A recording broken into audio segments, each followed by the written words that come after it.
Hello, and today is quite an exciting day because today we're going international. I've been joined by Rosalind Henderson, all the way from Los Angeles in the US. Welcome, Rosalind. Thank you, Melanie. It's great to be here. So, this is quite exciting. We were talking before we came on about how the issues really facing tutors in the US and here are very, very similar. And we met through a Facebook group dedicated to helping people leave teaching. It's not the only Facebook group. There are quite a few, aren't there? So first of all, let's talk about your teaching career briefly. Did you always want to be a teacher, actually, as a child? I never fantasized about being a teacher. What happened was that I married early. I was in college, got married, was married for about 8 years, had 2 children. And as I was going through a divorce, at that point, I'm a homemaker. Going through a divorce, I asked myself, gosh, what can I do to be available for my 2 boys?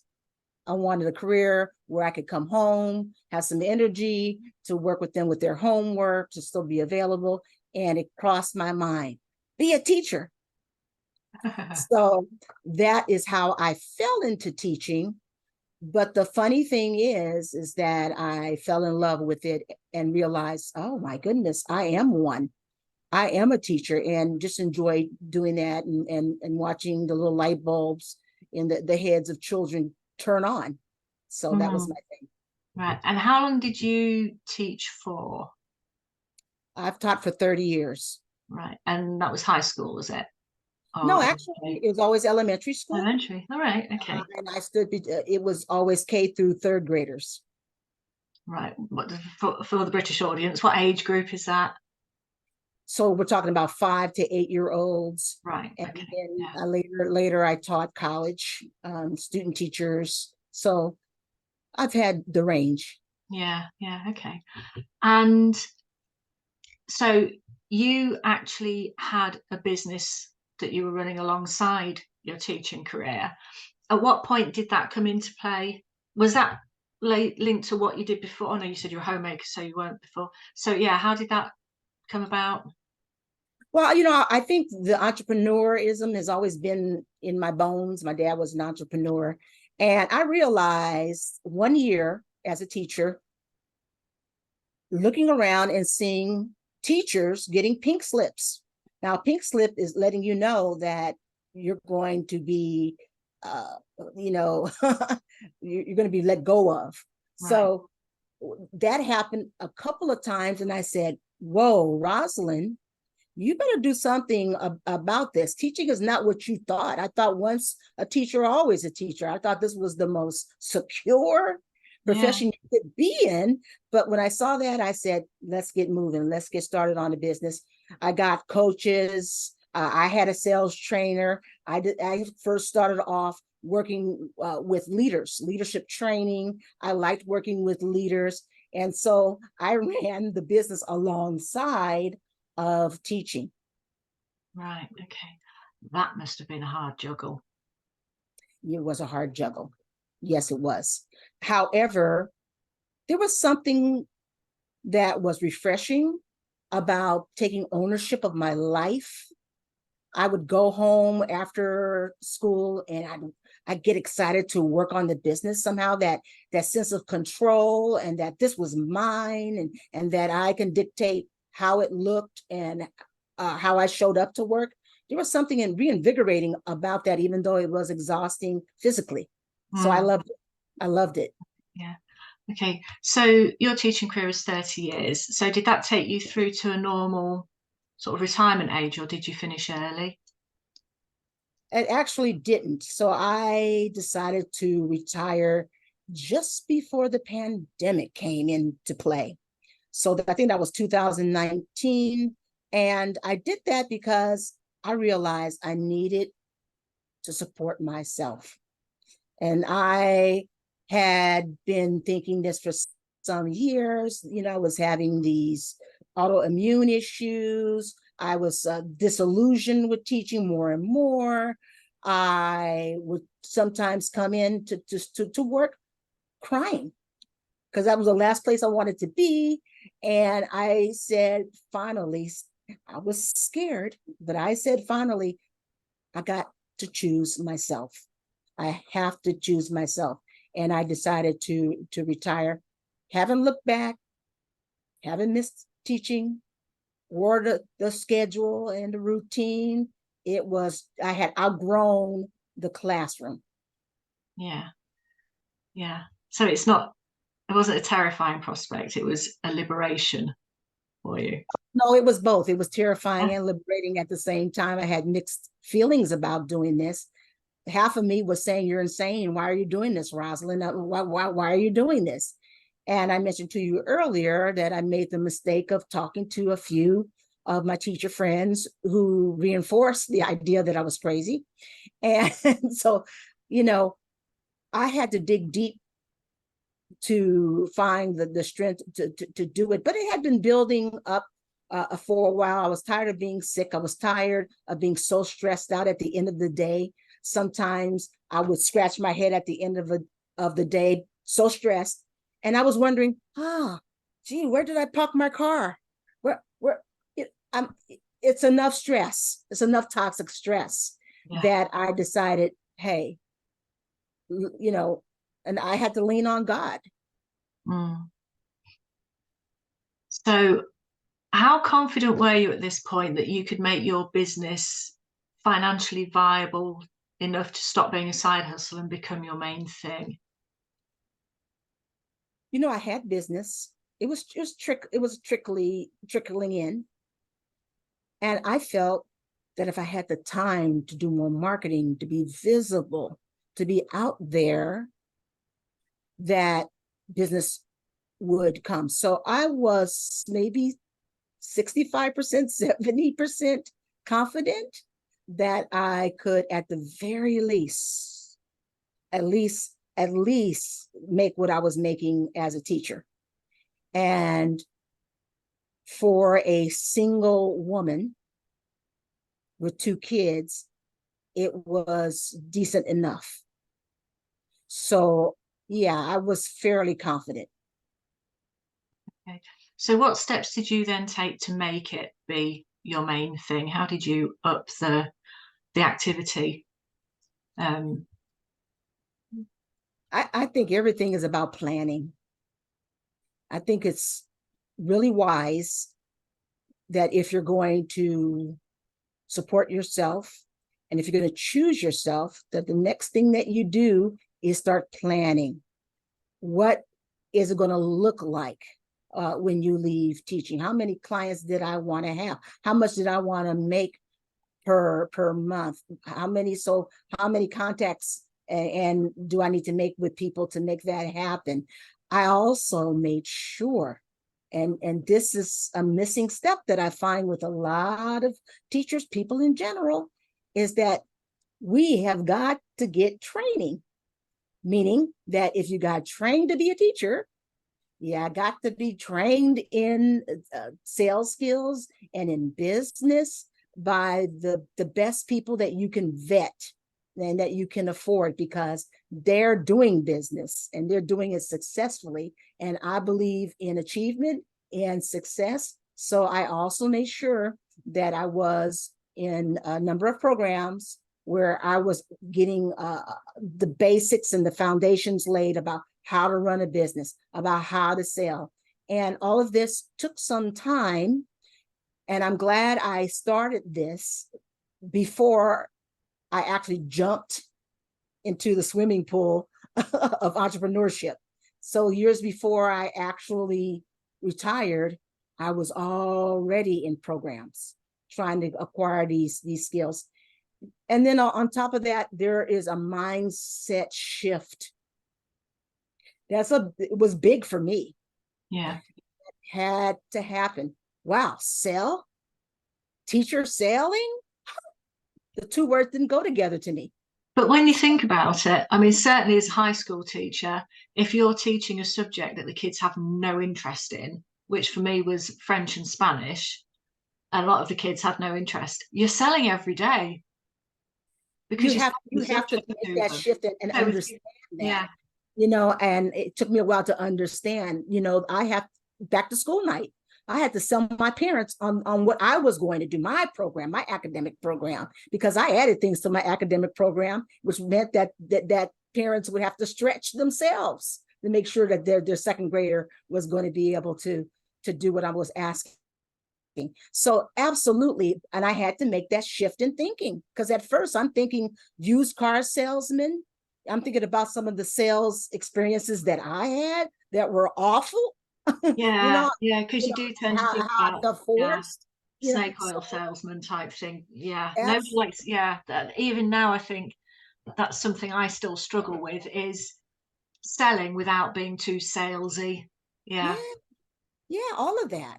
And but so yeah, those are the things that when I deal and work with teachers, we are learning I have a 9-step sales system. We're doing it in real time. I am holding hands. We're role playing. We're out there doing lead generation in real time. I'm there for, please ask your questions. I'm right here alongside with you. But a lot of sales is about mindset shifts, and that occurs slowly for some, a little more quickly for others. But it's equal that and equal skill set. so at what point did you realize that what you were doing with your training could be very applicable to other teachers, that you could help them? I started off working with actually not teachers, but any entrepreneur. And what I was doing was working with those who felt very uncomfortable selling. That was my general, because I felt very uncomfortable selling and I had to get over it. And so I thought I had something to say on that topic. And then I began to realize, always, my heart is always, I'm a teacher. And as I began to hear more and more of the things that teachers were going through, out here, during the pandemic, my teacher friends were telling me the things that they were going through. I was like, oh my, on top of trying to instruct students, there were all these other things going on, and I realized that teachers need somewhere to go where there's a safe place. If they have a side gig or a side hustle, I wanted to be that safe place for them where they could learn how to sell and to change their whole attitude about selling. And what I also have found is that a lot of teachers, oftentimes because of worth issues, that they were always underselling. Their prices were way too low. We always had to raise price. So, oftentimes had to raise prices. So to be able to be a conduit, I would help them walk through this portal Mm-hmm. to a new life that they may not even thought that they could do, or they could have this new life. Mm-hmm. I find it to be it means a lot to me to be able to do that for a teacher, because I do believe we take a lot of beating out there. We get we're beat up by a lot of folks, whether it's your district, whether it's parents, whether it's the media, and I think that it's impossible not to soak up that negativity, and it affects your psyche.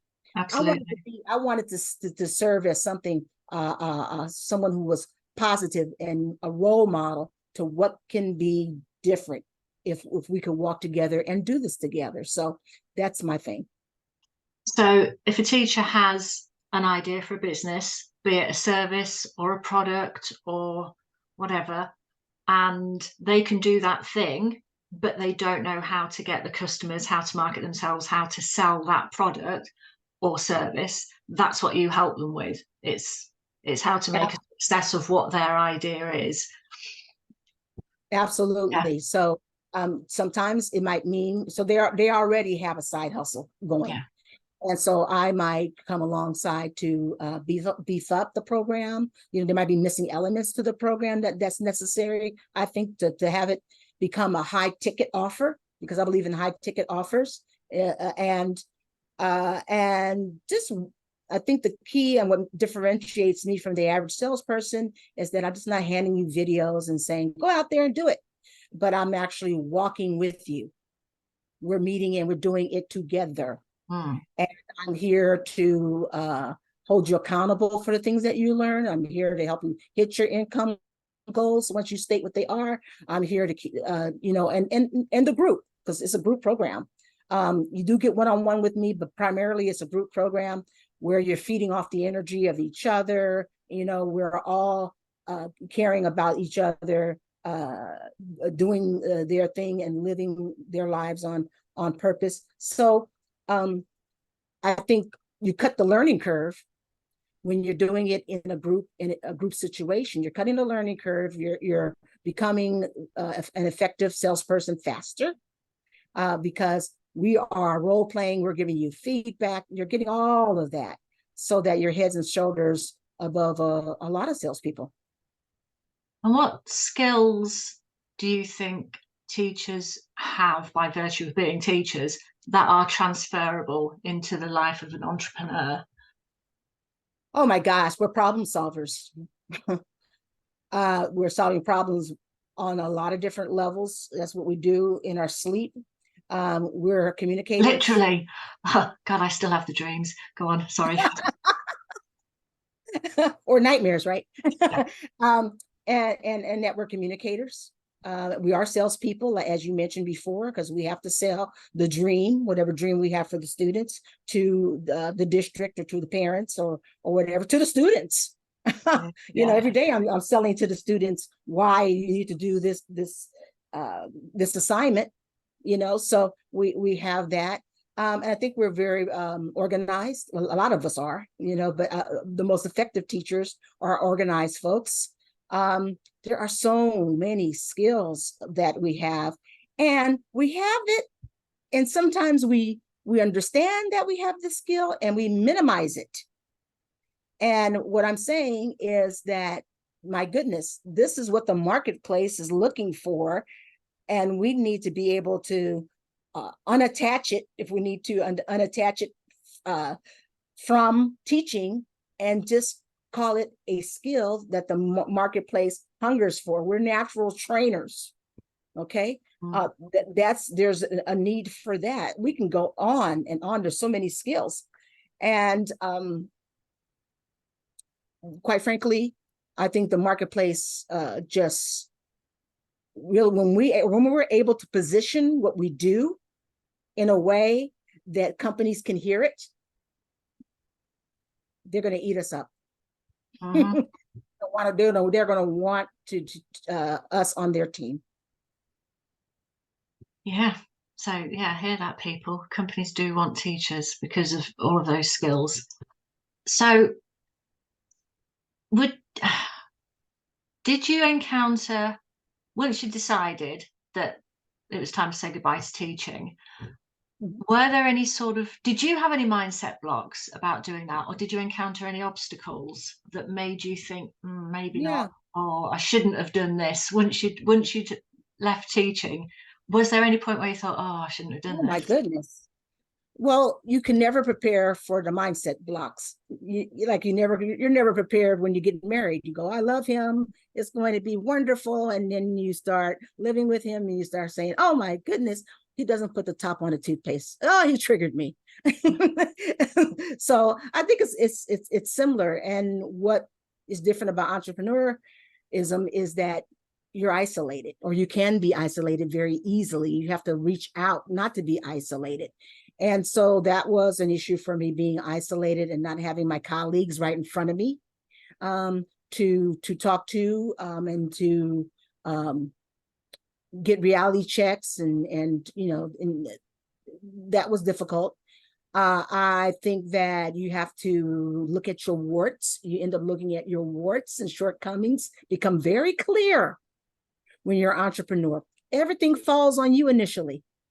As an entrepreneur, all responsibility falls on you. So if there is some weakness in your character, if you're someone who starts strong, but boy, you don't finish things, that becomes really highlighted as an entrepreneur. You know, for me, I think it was issues of, was I good enough? It was issues about my own self-worth. I started off doing exactly what I mentioned teachers do, and that is I was undercharging for the longest. In fact, I was doing things that probably a lot of teachers do, and that is we give away things for free. I was giving my content, my program, in many ways away for free, not even realizing it. My girlfriend happened to be at one of my webinars, and I was just giving things away. I didn't even know I was doing it. It was this is what I do. And she pulled me to the side and said, "Do you realize what you're giving away is too precious, Rosalind? You need to reel it in." And that was the first time I said, it was like she was talking French, reel it in. Because we give away, we give ourselves away, we give ourselves away. So I had to learn what was balance giving. You know, so a lot of what I learned as a teacher, I had to unlearn as an entrepreneur if I was going to be a successful one. So those are some of the things that I had to contend with. Right, okay. Now, you mentioned earlier, before we started recording, that you have written 3 books already. Are they related to training, entrepreneurship? Are they relevant? Shall we talk about them? They're relevant in the sense that, yes, they are. For instance, I wrote Negative No More, and I began to realize that we, as human beings, oftentimes we're not taught to be responsible for the thoughts that float in our head. We tend to let thoughts come into our head and we entertain them, and those thoughts begin to hold on, and they tend to color our attitude and then end up coloring our behavior. And what the premise of this book is that we need to take responsibility, even if we're seeing a therapist weekly. In between then, we need to take responsibilities for the thoughts that come into our minds. And there are going to be times where it's going to stop us in our tracks, some of our thoughts, some of our emotions. And I give ways to deal with those thoughts and those feelings so they're not overwhelming you, and so that you're really just taking this thing out of them, and you're seeing those thoughts and emotions objectively, so that you can be a responder instead of a reactor to life. So that's that book. And then I wrote a book on women in sales. And again, it was about mindset, some of the mindsets that I see with women, and particularly as it relates to selling and how to get over some of those things. And I am a believer in self-awareness. I believe self-awareness is everything. That's where we start. Who are we? How we're wired?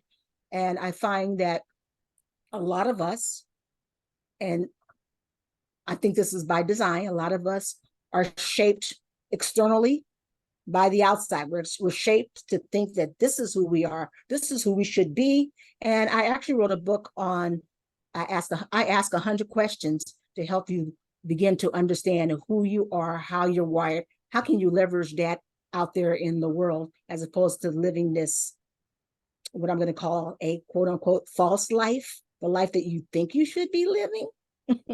But I want you to learn how to be authentic. So that's the 3rd book. And I mentioned to you, I'm writing a 4th one. Yes. Right. Don't stop there. Carry on. Oh, this one is very meaningful to me, because the whole theme, if I were to look at my life, the theme that runs through my life, I'm all about, in part, worth and protecting your worth. And I think teachers are diamonds as far as I'm concerned, and I am in love with teachers. And so I wrote a book, and the tentative title is Beyond Self-Care Basics for Teachers. Beyond Self-Care Basics for Teachers.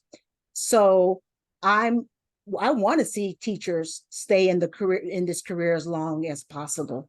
I want teachers to be able to have access to energy every day to do their duties. I want them to be able to brighten their moods and not to waste time. So this book talks about self-care and on a deeper level. So I talk about setting boundaries. I talk about things about how to provide accolades and affirmation for yourself, because I wasn't getting a whole lot of that at the district No, level. funny that, isn't it? Yeah. It was about what I needed to do and how can I do better. I talk about how to restore your joy in teaching when you lost it. So I talk about productivity hacks that have been effective for me. And I'm coming out of my experiences of having to fight, to think. I to get therapy on, to have coaches in, to learn. This is what allowed me to be a teacher for 30 years. Is that I had to learn, and it took a while. I had to learn that I had to have daily disciplines for self-care. I had to put a program together intentionally for me, because if you don't, teachers by nature give, and we're at the bottom of the to-do list. We are invisible to ourselves. We're not taking care of ourselves. And I have seen, I don't know about you, Melanie, but I've seen enough teachers be in dire straits, of years of not taking care of themselves.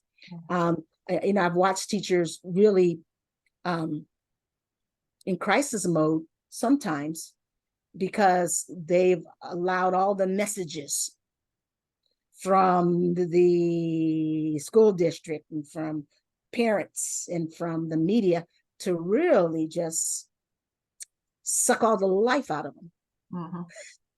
So it's kind of a love letter of sorts, this book, to teachers. I don't believe it has to be that way. I think we can eradicate some of the stress if we have self-discipline, and we're every day doing something towards self-care. Yeah, something more than just having a bath and lighting a candle, something meaningful and more substantial. Melanie, when I learned that and it took a long time that I could speak up, when I learned that I needed to speak up about certain things that violated my values, when I finally learned that lesson, and it probably was year 20, it set me free. And I did it professionally when I had to speak up. I did it with the kids in mind oftentimes. And, you earn your own self-respect. Maybe your principal's upset, but in the end, I earned my own self-respect, and I oftentimes was proud that I spoke up on behalf of the inner city children. Yeah. So the details of your books we'll put in the show notes. Are they available on Amazon, or? They are available on Amazon. Right, we'll put the links for those because they all sound very pertinent and interesting and useful.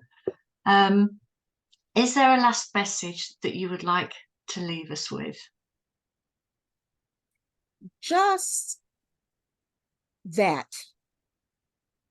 I totally understand the struggle that teachers go through. And what I find, this phrase came to me, and I hold on to this phrase. Sometimes we're blind to who we truly are. We're blind to ourselves. We're blind to our magnificence. We're blind to all the gifts that we've been given. We're blind. We minimize all that. And I just want to let teachers know that, you are a shining star. You're a shining light. And I pray, and I want to be a vehicle to help you really realize that. To really realize that is empowering. And that's what I want teachers to know, is that, and I'm sure, Melanie, you agree, there's much more beyond teaching, because you're so much more than a teacher. In fact, you own a lot of skills that a lot of people wish they had. Yeah. Yeah, That's my you know, in a message. world of two-dimensional beings, we are three-dimensional. Absolutely. Yeah. Right. I'm going to say thank you very much, Rosalind, for giving us your time, for talking so eloquently and passionately. Ah, Um, my and pleasure. thank you very much.